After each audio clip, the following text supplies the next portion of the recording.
അപ്പം ഇന്ന് നമ്മൾ പറയുന്നത് 2 തൊട്ട് 2.5 വയസ്സ് വരെയുള്ള ഒരു കുഞ്ഞിൻ്റെ ഡെവലപ്മെൻറ്റ് എങ്ങനെയായിരിക്കണം.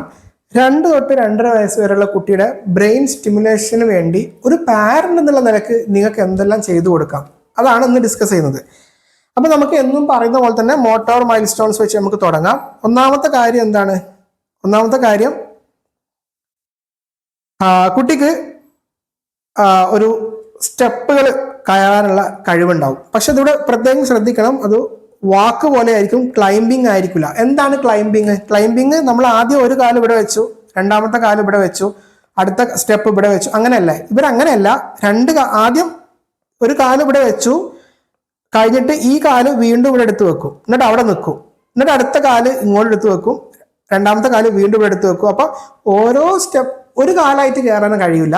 ഒരു കാല് വെച്ചു, അവിടെ അടുത്ത കാല് കൊണ്ട് വെച്ചു, അവിടെ നിൽക്കും, അങ്ങനെ. അതാണ് വാക്കിംഗ് എന്ന് ഉദ്ദേശിച്ചത്. അപ്പൊ ക്ലൈംബിങ് ആയിട്ടില്ല, പക്ഷെ വാക്കിംഗ് പോലെ മുകളിലോട്ട് കയറാൻ പറ്റും. രണ്ടാമത്തെ കാര്യം, ഒരു കുട്ടിക്ക് പന്ത് തട്ടാൻ കഴിയുന്നത് 2 തൊട്ട് 2.5 വയസ്സുള്ള ഒരു പ്രായത്തിലാണ്. അടുത്ത എന്താ? ഓടാൻ. ഒരു കുഞ്ഞ് ഓടി തുടങ്ങുന്നത് 2 തൊട്ട് 2.5 വയസ്സ് വരെയുള്ള ഈ പ്രായത്തിലാണ്. അടുത്ത മോട്ടോർ ഡെവലപ്മെന്റ് ആണ്. കുട്ടി നന്നായിട്ട് സ്പൂണിൽ കുടിച്ചു തുടങ്ങുന്നത് അല്ലെങ്കിൽ കഴിച്ചു തുടങ്ങുന്നത് 2 to 2.5 ഇയേഴ്സിലാണ്.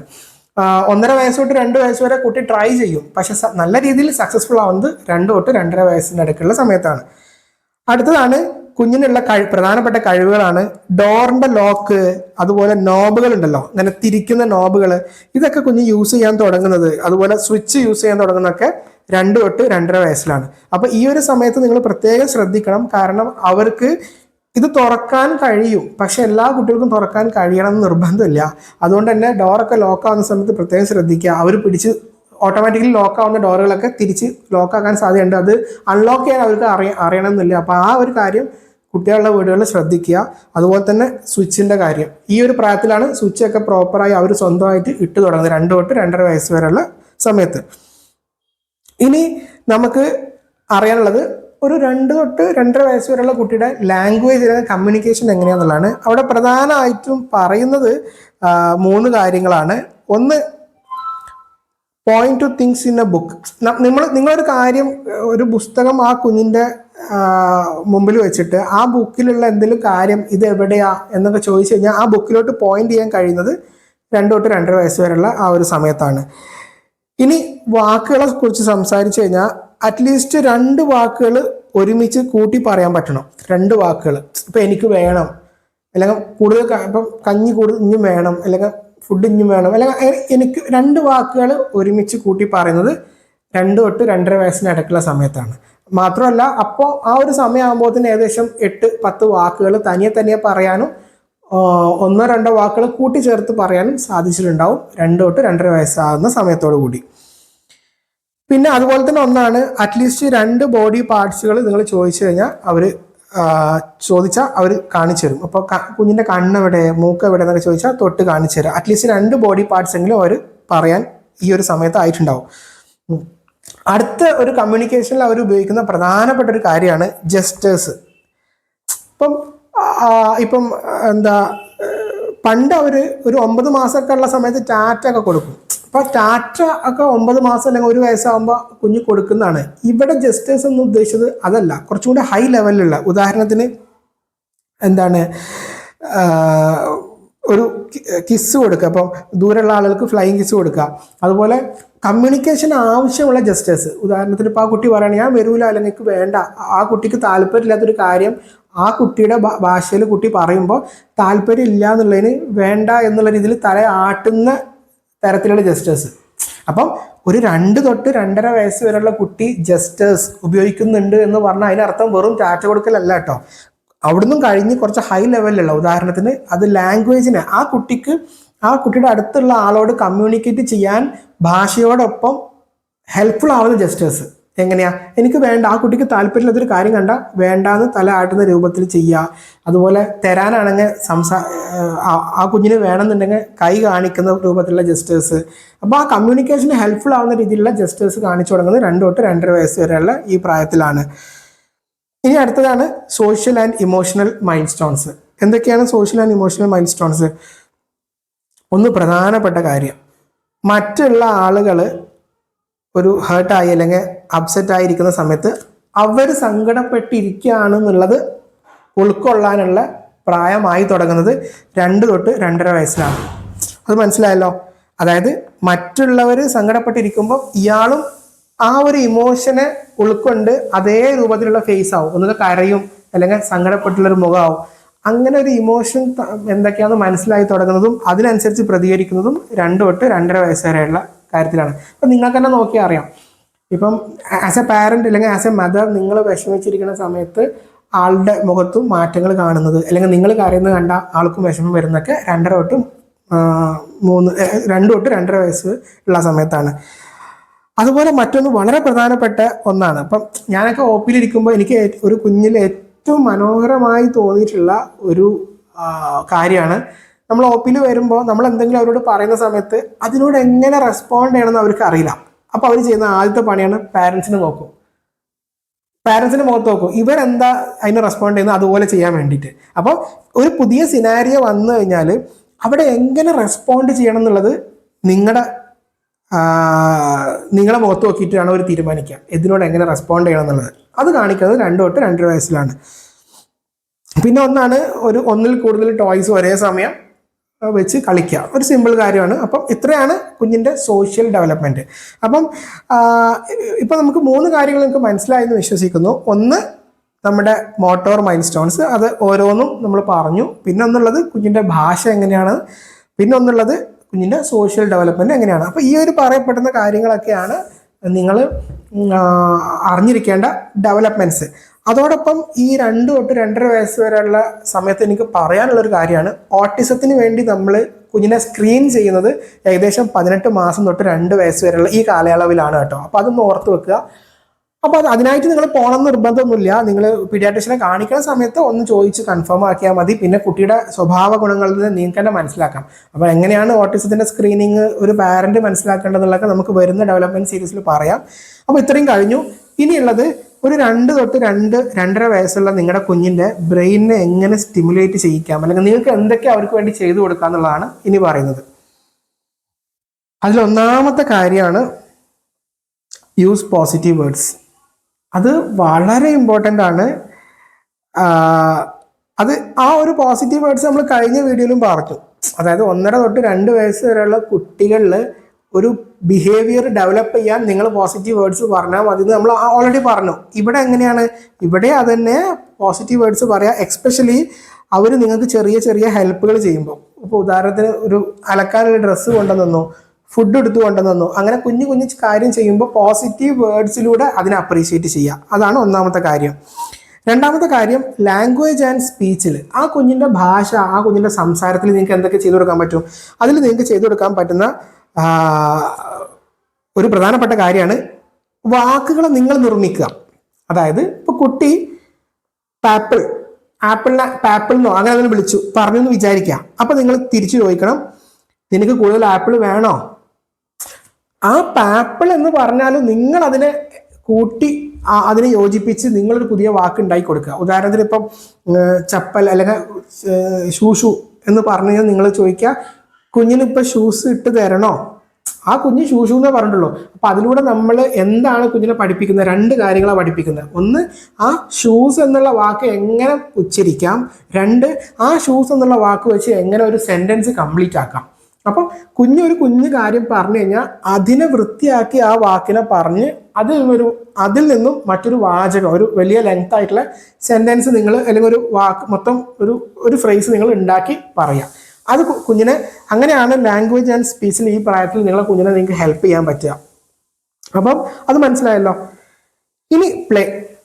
2 തൊട്ട് 2.5 വയസ്സ് വരെ പ്രായമുള്ള ഒരു കുഞ്ഞിൽ വളരെ ഇമ്പോർട്ടൻ്റ് ആയിട്ടുള്ള ഒന്നാണ് പ്ലേ. അതിന് ഒരുപാട് കാര്യങ്ങൾ നിങ്ങൾ അറിഞ്ഞിരിക്കേണ്ടതുണ്ട്. അതിൽ ഏറ്റവും പ്രധാനപ്പെട്ട കാര്യം, watch your child closely during play. നിങ്ങളെ കുഞ്ഞുങ്ങൾ കളിക്കുമ്പോൾ വളരെ ക്ലോസ് ആയി നിങ്ങളെ ഒബ്സർവ് ചെയ്യുക എന്നുള്ളതാണ്. അതിൽ ഒന്നിൽ കൂടുതൽ കാരണങ്ങളുണ്ട്. ഒന്ന്, അവർ കളിക്കുന്ന വസ്തുക്കളിൽ അകത്തോട്ട് പോകാൻ സാധ്യതയുള്ള കാര്യങ്ങളില്ല എന്ന് ഉറപ്പുവരുത്തലും അങ്ങനെ ചെയ്യുന്നില്ല എന്നുള്ളതാണ് ഒരു കാര്യം. രണ്ടാമത്തെ പ്രധാനപ്പെട്ട കാര്യം, കുഞ്ഞുങ്ങൾ ഗ്രൂപ്പായിട്ട് 2 തൊട്ട് 2.5 വയസ്സ് വരെ കളിക്കും. പക്ഷേ അവിടെ അവർക്ക് ഷെയറിങ് മെൻറ്റാലിറ്റി ഉണ്ടാവില്ല. അവിടെ ഒരു കോറൽ ഉണ്ടായിക്കഴിഞ്ഞാൽ, ഒരു തർക്കം ഉണ്ടായിക്കഴിഞ്ഞാൽ അത് എങ്ങനെ പരിഹരിക്കണം അറിയില്ല. ഒരാൾ തൻ്റെ ടോയിന് വേണ്ടി അടി കൂടുന്ന സമയത്ത് ഒന്ന് ഷെയർ ചെയ്യാനുള്ള മെൻറ്റാലിറ്റി ഉണ്ടാവില്ല. അതൊക്കെ വരുന്നത് 3 വയസ്സിന് ശേഷമാണ്. അപ്പം ഈ ഒരു പ്രായത്തിൽ നിങ്ങൾ പ്രധാനമായും ചെയ്യേണ്ടത് ഈ പറഞ്ഞ കാര്യമാണ്. അതായത് ആ ഗ്രൂപ്പിനകത്ത് ഒരുപാട് കുട്ടികൾ കളിക്കുന്ന സമയത്ത് ഗ്രൂപ്പിനകത്ത് കോറൽ ഉണ്ടാകുമ്പോൾ അതിനെ സോൾവ് ചെയ്യേണ്ടത് എങ്ങനെയാണെന്നുള്ളത് അവരെ പറഞ്ഞ് മനസ്സിലാക്കലും അത് ഒന്ന് നിങ്ങൾ മോണിറ്റർ ചെയ്യലുമാണ് ഈ ഒരു സമയത്ത് വാച്ച് യുവർ ചൈൽഡ് ക്ലോസ്ലി എന്നുള്ളത് കൊണ്ട് ഉദ്ദേശിച്ചത്. മനസ്സിലായല്ലോ? ആ ഗ്രൂപ്പ് പ്ലേയിൽ ഒരു ഗ്രൂപ്പിന്റെ ഭാഗമായി നിൽക്കാൻ ഈ കുഞ്ഞിനെ സഹായിക്കുക, അതാണ്. ഇനി അടുത്തത് ഒന്നാണ്, നിങ്ങൾ കുഞ്ഞിന്റെ കൂടെ കളിക്കേണ്ട ഒരു കളിയാണ് ഈ കിക്ക് എ ബോൾ. അത് കുറച്ചും കൂടി, കാരണം ഞാൻ പറഞ്ഞു 2 വയസ്സുള്ള കുട്ടിക്ക് ഉള്ള കഴിവാണ് ബോൾ തട്ടാനുള്ളത്. അപ്പൊ ഈ പ്രായത്തിൽ അങ്ങോട്ടും ഇങ്ങോട്ടും ബോൾ തട്ടുന്നത് ഒരു കളിയാക്കി നിങ്ങൾ കുഞ്ഞിന്റെ കൂടെ എൻഗേജ് ചെയ്യുക. ഇതൊക്കെ എന്തിനു ഹെൽപ്പ് ചെയ്യും? കുട്ടിയുടെ ഡെവലപ്മെന്റിന് ഹെൽപ്പ് ചെയ്യും. അതോടൊപ്പം സ്ക്രീൻ ടൈം കുറക്കാനും ഇത് ഹെൽപ്പ് ചെയ്യും. കാരണം അനാവശ്യമായി മൊബൈലിൽ കയറി ഇരിക്കാതിരിക്കാൻ ഈ ഒരു കളികൾ സഹായിക്കും. അടുത്താണ് ഗീവ് ടോയ്സ്. ഈ പ്രായത്തിൽ കൊടുക്കുന്ന ഒരു ടോയ്സിന്റെ ഒരു പ്രത്യേകത, ഒരു പ്രോബ്ലം സോൾവിങ് ഒക്കെ ഉണ്ടാവുന്ന തരത്തിലുള്ള ടോയ്സ്. ഇപ്പോൾ ഉദാഹരണത്തിന് ഒരു നെറ്റ് ആൻഡ് ബോൾട്ട്, പക്ഷെ അത് പ്രത്യേകം നോക്കണം, അവർ ചോക്ക് ചെയ്യാതെ നോക്കണം, വായിലിടാതെ നോക്കണം. അതുപോലെ ഇപ്പോൾ ഒരു ബട്ടൺ അമർത്തി കഴിഞ്ഞാൽ മറ്റൊരു കാര്യം നടക്കും. ഇപ്പോൾ ഒരു ബട്ടൺ അമർത്തി കഴിഞ്ഞാൽ കാറ് മുമ്പോട്ട് പോകും, മറ്റൊരു ബട്ടൺ അമർത്തി കഴിഞ്ഞാൽ കാറ് പിറകിലോട്ട് പോകും. അപ്പോൾ അവിടെ ഒരു പ്രോബ്ലം സോൾവിങ് ആണ് നിങ്ങൾ ആ കുട്ടിയിൽ നിങ്ങൾ പഠിപ്പിക്കുന്നത് ആ ടോയിലൂടെ. അതായത് ഇത് ചെയ്തു കഴിഞ്ഞാൽ അവിടെ എങ്ങനെ ഒരു സംഭവം നടക്കും, അങ്ങനെ ഒരു തോട്ട് പ്രോസസ് ആണ്. അപ്പം അതുകൊണ്ടാണ് CDC പറയുന്നത് ഒരു പ്രോബ്ലം സോൾവിങ് ടൈപ്പുള്ള ടോയ്സ് ഈ പ്രായത്തിൽ കൊടുക്കുക എന്നുള്ളത്. അപ്പോൾ ഡെവലപ്മെന്റൽ ടോയ്സ് ഒക്കെ ഏതൊക്കെയാണെന്നുള്ളത് ഓൺലൈനിൽ അവൈലബിൾ ആണ്, നിങ്ങൾക്ക് പർച്ചേസ് ചെയ്യാവുന്നുള്ളൂ. വൈപ്പെട്ട ഒന്നാണ് അങ്ങനത്തെ ടോയ് കൊടുക്കുക എന്നുള്ളത്. പിന്നെ മറ്റൊന്നാണ് കുഞ്ഞിനെ പ്രറ്റൻഡ് പ്ലേ, അതായത് മുതിർന്നവരെ പോലെ ഡ്രസ്സ് അണിഞ്ഞിട്ടും മുതിർന്നവരെ പോലെ പ്രറ്റൻഡ് ചെയ്തിട്ടുള്ള പ്ലേ പ്രൊമോട്ട് ചെയ്യാം. അപ്പോൾ അത് കഴിഞ്ഞ 1.5 വയസ്സ് തൊട്ട് 2 വയസ്സ് വരെയുള്ള കുട്ടികളിൽ പ്രറ്റൻഡ് പ്ലേ നമ്മൾ പ്രൊമോട്ട് ചെയ്യണമെന്ന് പഠിപ്പിച്ചു, ഞാൻ പറഞ്ഞതായിരുന്നു. അതുപോലെ തന്നെ ഇവിടെയും പ്രറ്റൻഡ് പ്ലേ, ഒരു കുഞ്ഞ് ആ ബേബിയുടെ ഒരു സ്റ്റഫ് ചെയ്തിട്ടുള്ള ഇതൊക്കെ ഉണ്ടാവുമല്ലോ നമ്മുടെ എന്താ പറയുക ടോയ്സ് ഒക്കെ, അതിനെ ഫീഡ് ചെയ്യിക്കുക, അങ്ങനെയുള്ള പ്രറ്റൻഡ് പ്ലേസ് നിങ്ങൾ പ്രൊമോട്ട് ചെയ്യണം. അപ്പോൾ അതൊക്കെയാണ് കളികളായിട്ട് വരുന്നത്. അപ്പം അവിടെ കളിയുടെ കാര്യത്തിൽ 1-2 കാര്യങ്ങൾ വീണ്ടും ഞാൻ പറയാനുള്ളത് കാര്യം, ഒന്ന്, ഒരുമിച്ച് കളിക്കുമ്പോൾ പരസ്പരം വഴക്ക് കൂടാനും അടി കൂടാനുള്ള പ്രായമാണിത്. അത് നോക്കണം. കാരണം അവർക്ക് ഇപ്പോൾ എങ്ങനെ ആ ഒരു സിറ്റുവേഷൻ ഹാൻഡിൽ ചെയ്യണമെന്ന് അറിയില്ല, അതിന് ഹെൽപ്പ് ചെയ്യുക. രണ്ടാമത്തെ കാര്യം, ഈ കുറച്ചൊരു ഡെവലപ്മെന്റിൽ അവർ ചിന്തിക്കാൻ ഇടവരുന്ന ടോയ്സ്, ഇപ്പം ഞാൻ പറഞ്ഞ പോലെ തന്നെ ബട്ടൺ അമർത്തി കഴിഞ്ഞാൽ അങ്ങോട്ടും ഇങ്ങോട്ടും പോകുന്ന ടോയ്സ്, അങ്ങനത്തെ കുറച്ച് കാര്യങ്ങൾ ചെയ്യണം എന്നാണ് CDC പറയുന്നത്. അപ്പോൾ പ്ലേ കഴിഞ്ഞു. ഇനി മറ്റൊന്നാണ് പ്ലേയുടെ കൂട്ടത്തിൽ നിങ്ങൾ അവരെ കൂടെ കൂടണം എന്നുള്ളത്. ഇനി അടുത്തതാണ് ക്രിയേറ്റിവിറ്റി. വളരെ ഇമ്പോർട്ടൻ്റ് ആണ്.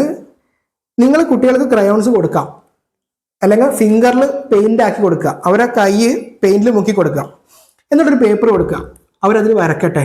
കാരണം 15 മാസം തൊട്ട് കുത്തി വരക്കാനുള്ള കഴിവുണ്ട്. അപ്പോൾ ഇപ്പോൾ 2 വയസ്സായി, അപ്പം നല്ല രീതിയിൽ അവർ അതൊക്കെ പഠിച്ചിട്ടുണ്ടാവും. അതിനർത്ഥം ചിത്രം വരക്കുന്നല്ല, പക്ഷെ എന്തെങ്കിലുമൊക്കെ അവർ കുത്തി വരക്കും. നിങ്ങൾ കാണിച്ച് കൊടുക്കുന്ന കുഞ്ഞു കാര്യങ്ങൾ വെറുതെ റാൻഡമായിട്ട് കുരുകുരാന്ന് വരക്കാൻ പറ്റും. പക്ഷെ ലൈനും മറ്റു കാര്യങ്ങളൊക്കെ വരക്കാൻ സമയമെടുക്കും. അതൊക്കെ ഓരോ പ്രായത്തിൽ ചെയ്യേണ്ട പ്രത്യേക കാര്യങ്ങളുണ്ട്. അപ്പോൾ എന്തായാലും ഒരു ക്രയോൺസും എല്ലാം കയ്യിലൊരു പെയിന്റും ആക്കി കൊടുക്കുക. ഇത് രണ്ടും കൊടുക്കുമ്പോൾ വായിലാവാൻ നോക്കണം. നിങ്ങളുടെ സൂപ്പർവിഷനിൽ മാത്രമായിരിക്കണം നൽകേണ്ടത്. അങ്ങനെ കൊടുത്തതിന് ശേഷം അവർ പേപ്പറിൽ വരക്കുമല്ലോ, അത് നിങ്ങളുടെ ചുമരിലോ അല്ലെങ്കിൽ റെഫ്രിജറേറ്ററിലൊക്കെ ഒട്ടിച്ച് വെക്കുക. അത് കുട്ടിക്ക് കൊടുക്കുന്നത് ഭയങ്കര സന്തോഷമാണ്. കാരണം ആ ഒരു കുഞ്ഞിൻ്റെ ആ കുഞ്ഞ് ചെയ്തൊരു കാര്യത്തെ നമ്മൾ അപ്രീഷിയേറ്റ് ചെയ്യുന്നതിന് തുല്യമല്ലേ ഫ്രിഡ്ജിലൊക്കെ ഒട്ടിച്ച് വെക്കുക എന്നുള്ളത്. അപ്പോൾ അത് ചെയ്യണമെന്ന് പറയുന്നുണ്ട് CDC. അപ്പം അത് മനസ്സിലായല്ലോ. അപ്പോൾ ക്രിയേറ്റിവിറ്റിയുടെ കാര്യം നിങ്ങൾ ശ്രദ്ധിക്കുക. ഇനി അടുത്തത് ഫീഡിങ്. 2 തൊട്ട് 2.5 വയസ്സുള്ള കുട്ടിക്ക് ഫീഡിങ്ങിൽ എന്തൊക്കെയാണ് ശ്രദ്ധിക്കേണ്ടതെന്നുള്ളതാണ്. അതിൽ ഒന്നാമത്തെ കാര്യം, കുട്ടി തനിയെ ടേബിളിലോട്ട് ഫുഡ് കൊണ്ടുവരാൻ അല്ലെങ്കിൽ എടുത്തു വെക്കാനൊക്കെ, അല്ലെങ്കിൽ അയാളുടെ പ്ലേറ്റ് എടുക്കാനും അതുപോലെ ഫീഡിങ്ങിന് ആവശ്യമായ കാര്യങ്ങളൊക്കെ കുഞ്ഞിനെ കൊണ്ട് തനിയെ എടുക്കാൻ പ്രൊമോട്ട് ചെയ്യുക. 1. രണ്ടാമത്തെ കാര്യം, വളരെ പ്രധാനപ്പെട്ട കാര്യം, eat as much as they want. അതായത് കുഞ്ഞിന് എത്രയാണോ വേണ്ടത്, ഇവിടെ ഇത് നിങ്ങൾ ഫോഴ്സ് ചെയ്യരുത്, നിങ്ങൾ ഇത്ര തന്നെ കഴിക്കണം എന്നുള്ള ആ നിർബന്ധം പിടിക്കരുത്. അതാണ് വേണ്ടത്. അപ്പോൾ ആ കുട്ടിക്ക് എത്ര ഫുഡാണോ അതാണ് ഇപ്പോൾ കഴിക്കേണ്ടത്. വേണ്ട എന്ന് പറഞ്ഞാൽ വേണ്ട, കുറച്ചും കൂടി വേണമെന്ന് പറഞ്ഞാൽ കൊടുക്കുക, മടുത്തു കഴിഞ്ഞാൽ നിർത്തുക. പക്ഷേ നിങ്ങൾ ആസ് എ പാരന്റ് നിങ്ങൾക്കൊരു ഉത്തരവാദിത്തം ഉണ്ട്. അതെന്താ? അങ്ങനെ കൊടുക്കുന്നത് ന്യൂട്രിറ്റീവ് ആയിട്ടുള്ളതായിരിക്കണം, അത്രേ ഉള്ളൂ. അത് എത്ര ചെറുതായാലും ന്യൂട്രിറ്റീവ് ആയിട്ടുള്ള ജങ്ക് ഫുഡ് അല്ലാത്ത ഈ പ്രായത്തിൽ ഒഴിവാക്കാൻ പറയുന്ന സാധനങ്ങളൊക്കെ ഒഴിവാക്കിയ ആ ഒരു ഫുഡാവുക. നിങ്ങളുടെ ഒരേ ഒരു ജോബ് എത്ര കഴിക്കുക എന്ന് തീരുമാനിക്കേണ്ട കുട്ടിയാണ്, എന്ത് കഴിക്കുക എന്ന് തീരുമാനിക്കേണ്ടത് കുട്ടിയാണ്. പക്ഷെ ആ കഴിക്കുന്നതിലൊക്കെ ന്യൂട്രിറ്റീവ് ആയിട്ടുള്ളത് മാത്രം ചോയ്സസ് കുട്ടിക്ക് കൊടുക്കുക. ന്യൂട്രിറ്റീവ് അല്ലാത്തൊരു ചോയ്സ് കൊടുത്താലല്ലേ കുട്ടി അത് സെലക്ട് ചെയ്യുള്ളൂ. ആ ചോയ്സ് കൊടുക്കാതിരിക്കുക, ന്യൂട്രിറ്റീവ് ആയിട്ടുള്ള മൾട്ടിപ്പിൾ ചോയ്സ് കൊടുക്കുക. അത് കുട്ടി തീരുമാനിക്കട്ടെ എത്ര വേണം, എന്ത് വേണം. അതാണ് ഫീഡിങ്ങിനെ കുറിച്ച് പറയാനുള്ള ഏറ്റവും പ്രധാനപ്പെട്ട കാര്യം ഈ പ്രായത്തിൽ. കാരണം ഇവിടുന്നാണ് ഫീഡിങ്ങുമായി ബന്ധപ്പെട്ട് കുഞ്ഞുങ്ങൾക്ക് ടാൻട്രംസ് ഉണ്ടാവുക. നിങ്ങൾ കൊടുക്കും, നിങ്ങൾ സാറ്റിസ്ഫൈഡ് ആവില്ല, കുട്ടി വാശി കാണിക്കും, പിന്നെ ഒന്നും കഴിക്കില്ല. ആ ഒരു കാര്യം ഇപ്പം ഒഴിവാക്കുക. ഇനി അടുത്തതാണ് റൂട്ടീൻസ്. റൂട്ടീൻസ് കഴിഞ്ഞ വീഡിയോയിലൊക്കെ നമ്മൾ പറഞ്ഞതാണ്, 1.5 വയസ്സ് ഉള്ള സമയത്തൊക്കെ പറഞ്ഞതാണ്. ഒന്നും കൂടി പറയാം. പ്രധാനമായിട്ടും 2 കാര്യങ്ങൾക്കാണ് റൂട്ടീൻസ് ഉണ്ടാക്കേണ്ടത്. ഒന്ന് ഫുഡിനും മറ്റൊന്ന് സ്ലീപ്പിനും. അപ്പോൾ ഫുഡിന് റൂട്ടീൻസ് എങ്ങനെ ഉണ്ടാക്കാം? അന്ന് പറഞ്ഞ പോലെ തന്നെ നിങ്ങളെല്ലാവരും കൂടി ഒരുമിച്ച് ഒരേ സമയത്ത് വന്നിരിക്കുക, കുട്ടിയുടെ ആ ഒരു കൃത്യസമയത്ത് ഫാമിലി ടൈം ഉണ്ടാവുക, അതൊക്കെയാണ് ഫുഡിൻ്റെ കാര്യത്തിൽ റൂട്ടീൻ ചെയ്യുക. അപ്പോൾ സ്ലീപ്പിൻ്റെ കാര്യത്തിലാണെങ്കിൽ വൈകുന്നേരം ഒരു ഈ നൈറ്റോട് കൂടി കുട്ടിയെ സ്ലീപ്പിനുള്ള ഡ്രസ്സൊക്കെ ധരിപ്പിച്ച് ഒരു ഡാർക്ക് ക്വയറ്റ് റൂം എന്നും കൊണ്ടൊക്കെ ശീലം ഉണ്ടാക്കുക. അപ്പോൾ അങ്ങനെ റൂട്ടീനായി മാറും. അപ്പം അതുപോലെ ബ്രഷ് ചെയ്യിപ്പിക്കുക, രാത്രി 1-2 പുസ്തകങ്ങളൊക്കെ വായിച്ചു കൊടുക്കുക, അങ്ങനെ ഒരു റൂട്ടീൻ സെറ്റ് ചെയ്യുക എന്നുള്ളതാണ് നമ്മൾ റൂട്ടീൻ എന്നുള്ളതിൽ നമ്മൾ പറയുന്നത്. ഇനി അടുത്തതാണ് ടോയ്ലറ്റ് ട്രെയിനിങ്. 2 തൊട്ട് 2.5 വയസ്സ് വരെയുള്ള കുട്ടിക്ക് ടോയ്ലറ്റ് ട്രെയിനിങ്ങിൻ്റെ കാര്യത്തിൽ കുറച്ച് കാര്യങ്ങൾ നിങ്ങൾ അറിഞ്ഞിരിക്കേണ്ടതുണ്ട്. എന്താണെന്നറിയോ? അപ്പം ഈ ടോയ്ലറ്റ് ട്രെയിനിങ് എന്ന് പറഞ്ഞതിന് ഒരു കൃത്യമായ ടൈം പറയുന്നില്ല. മറിച്ച് എന്താണ്, അത് കുട്ടി അതിന് തയ്യാറായോ എന്ന് ഒരു പാരന്റ് അല്ലെങ്കിൽ ഒരു ഡോക്ടർ അല്ലെങ്കിൽ ആ കുഞ്ഞിൻ്റെ ടീച്ചറൊക്കെ നോക്കി മനസ്സിലാക്കി ചെയ്യേണ്ട കാര്യമാണ്. അപ്പം ഇപ്പോൾ 2 വയസ്സുള്ള ഒരു കുട്ടിയെ കൊണ്ട് നിങ്ങൾ പീഡിയാട്രീഷ്യനെ കാണിക്കുന്ന സമയത്ത് നിങ്ങൾ പീഡിയാട്രീഷ്യനോട് ചോദിക്കുക, വെദർ എനിക്കിപ്പോൾ എൻ്റെ കുട്ടിയെ ടോയ്ലറ്റ് ട്രെയിനിങ് ചെയ്യാൻ പറ്റുമോ? എന്തുകൊണ്ടാണ് CDC ഇങ്ങനെ പറയുന്നത്? കാരണം ഓരോ കുട്ടിയിലും ടോയ്ലറ്റ് ട്രെയിനിങ്ങിൻ്റെ ടൈം വ്യത്യസ്തമാണ്. അത് വളരെ വ്യക്തമായി ടോയ്ലറ്റ് ട്രെയിനിങ്ങിനെ കുറിച്ചുള്ള എല്ലാ ബുക്സിലും പറയുന്നുണ്ട്, ടോയ്ലറ്റ് ട്രെയിനിങ്ങിനെ കുറിച്ചുള്ള എല്ലാ ജേർണൽസിലും അത് പറയുന്നുണ്ട്. അതായത് ആ ഒരു കാര്യം കുഞ്ഞിനെ കൃത്യമായി ടോയ്ലറ്റ് ട്രെയിനിങ് എന്താണെന്ന് അറിയാലോ, ബാത്റൂമിൽ പോകുന്നത് പഠിപ്പിക്കുക, അപ്പോൾ അല്ലെങ്കിൽ ട്രെയിൻ ചെയ്യുക. ആ ഒരു കാര്യത്തിന് ഓരോ കുഞ്ഞുങ്ങൾക്കും വ്യത്യസ്തമായ സമയമായതുകൊണ്ടാണ് CDC ഇങ്ങനെ എടുത്ത് പറയാൻ കാരണം. എന്ത്, നിങ്ങൾ ഡോക്ടറോട് ചോദിക്കുക, അല്ലെങ്കിൽ കുട്ടിയുടെ കാര്യത്തിൽ നിങ്ങൾ കണ്ട് മനസ്സിലാക്കുക ടോയ്ലറ്റ് ട്രെയിനിങ്ങുള്ള സമയമായോ. കാരണം 2 വയസ്സ്, 2.5 വയസ്സ് അല്ലെങ്കിൽ 1.5 വയസ്സ് തൊട്ട് ഈ ഒരു ടൈം പീരീഡിലാണ് ഓരോ കുട്ടിയും ടോയ്ലറ്റ് ട്രെയിനിങ്ങിന് പക്വത എത്തുന്നത്, അല്ലെങ്കിൽ ടോയ്ലറ്റ് ട്രെയിനിങ്ങിന് ക്വാളിഫൈ ആവുന്നത്. അപ്പം എങ്ങനെ ക്വാളിഫിക്കേഷൻ നോക്കാം, എങ്ങനെ ടോയ്ലറ്റ് ട്രെയിനിങ് ചെയ്യാന്നുള്ളതൊക്കെ അടുത്ത വീഡിയോസിൽ നമുക്ക് പറയാം. അപ്പോൾ ഇപ്പം മനസ്സിലാക്കേണ്ട കാര്യം, 2 തൊട്ട് 2.5 വയസ്സ് വരെയുള്ള കുഞ്ഞാണെന്നുണ്ടെങ്കിൽ നിങ്ങൾ ഡോക്ടറോട് ചോദിച്ചിട്ട് ടോയ്ലറ്റ് ട്രെയിനിങ് ഇപ്പോൾ ചെയ്യാൻ പറ്റുമോ എന്നൊക്കെ നോക്കിയിട്ട് അതിനുള്ള സ്റ്റെപ്പ് നിങ്ങൾ എടുക്കുക. കുഞ്ഞ് അതിന് പ്രിപ്പയർഡ് അല്ലാന്നുണ്ടെങ്കിൽ നിങ്ങൾ ടോയ്ലറ്റ് ട്രെയിനിങ് ചെയ്യുന്നത് എന്താണ്, കുഞ്ഞിനൊരു സ്ട്രെസ്സാണ്, അത് കൊടുക്കരുത്. അപ്പം അതിനാണ് പറഞ്ഞത്, നിങ്ങൾ ആദ്യം മനസ്സിലാക്കി അല്ലെങ്കിൽ ഡോക്ടറോട് ചോദിച്ചിട്ട് ടോയ്ലറ്റ് ട്രെയിനിങ് സ്റ്റാർട്ട് ചെയ്യാം. അപ്പം ഇത്രയും കാര്യങ്ങളാണ് നമുക്ക് ഇതിൽ പറയാനുള്ളത്. ഒരു 2 year to ഇപ്പോൾ 2 തൊട്ട് 2.5 വയസ്സ് വരെയുള്ള കുട്ടിക്ക് എന്തൊക്കെ ചെയ്തു കൊടുക്കണം എന്നുള്ളത് ഇത്രയും കാര്യങ്ങളാണ് പറയാനുള്ളത്. അപ്പോൾ ഇതുവരെ പറഞ്ഞെല്ലാം മനസ്സിലായി എന്ന് വിശ്വസിക്കുന്നു. അപ്പോൾ ഈ ഒരു വീഡിയോ കണ്ടു കഴിയുമ്പോൾ നിങ്ങൾ മനസ്സിലാവേണ്ട അല്ലെങ്കിൽ നിങ്ങൾ അറിഞ്ഞിരിക്കേണ്ട കാര്യങ്ങൾ 2ആണ്. ഒന്ന്, ഏതൊക്കെയാണ് ഡെവലപ്മെൻറ്റ്. 2, എന്തൊക്കെ കാര്യങ്ങൾ നിങ്ങൾക്ക് ചെയ്തു കൊടുക്കണം. ഇതൊരു ഷോർട്ട് ഡിസ്കഷനാണ്. ഇനി ഒരുപാട് കാര്യങ്ങൾ ഇതിനെക്കുറിച്ച് പറയാനുണ്ട്, കുഞ്ഞു കാര്യങ്ങൾ വേറെയും പറയാനുണ്ട്. അപ്പോൾ ഓരോന്നും സെപ്പറേറ്റ് വീഡിയോസ് നമുക്ക് ചെയ്യാം. അപ്പോൾ ഇത്രയെങ്കിലും നിങ്ങൾ അറിഞ്ഞിരിക്കണം, ഇത്രയെങ്കിലും നിങ്ങൾ ചെയ്തിരിക്കണം. അപ്പം പാരൻറ്റിങ് സെഷൻ്റെ ഈ ഒരു ഡിസ്കഷൻ സീരീസിൻ്റെ ഭാഗമാവാൻ താല്പര്യമുള്ളവർക്ക് സബ്സ്ക്രൈബ് ചെയ്ത് കൂടെ നോട്ടിഫിക്കേഷൻ ഓൺ ആക്കിയിട്ടുള്ളൂ. ആഴ്ചയിൽ നമ്മൾ 3 ദിവസമാണ് ക്ലാസ് ഉള്ളത്, മൺഡേ, വെനസ്ഡേ, ഫ്രൈഡേ. അപ്പോൾ അതിൻ്റെയൊക്കെ ടൈം ടേബിൾ നമ്മൾ ഇൻസ്റ്റഗ്രാമിലുള്ള ചാനലിൽ നമ്മൾ ഓരോ ആഴ്ചയും ഞായറാഴ്ച ടൈം ടേബിൾ ഇടും അടുത്ത ആഴ്ചക്കുള്ള. അപ്പം ഇത് സെക്കൻഡ് വീക്കിലൂടെയാണ് ഇപ്പോൾ നമ്മൾ കടന്നു പോയിക്കൊണ്ടിരിക്കുന്നത്. സെക്കൻഡ് വീക്കാണ്. അപ്പോൾ ഇനി അങ്ങോട്ടൊരു ഏകദേശം 20-24 വീക്സ് ബാക്കിയുണ്ട്. അപ്പോൾ അത് കഴിയുമ്പോൾ നിങ്ങൾക്ക് ഒരു പ്രോപ്പർ ഐഡിയ കിട്ടും ഒരു കുഞ്ഞിൻ്റെ ബേസിക് ആയിട്ടുള്ള കാര്യങ്ങളെക്കുറിച്ച്.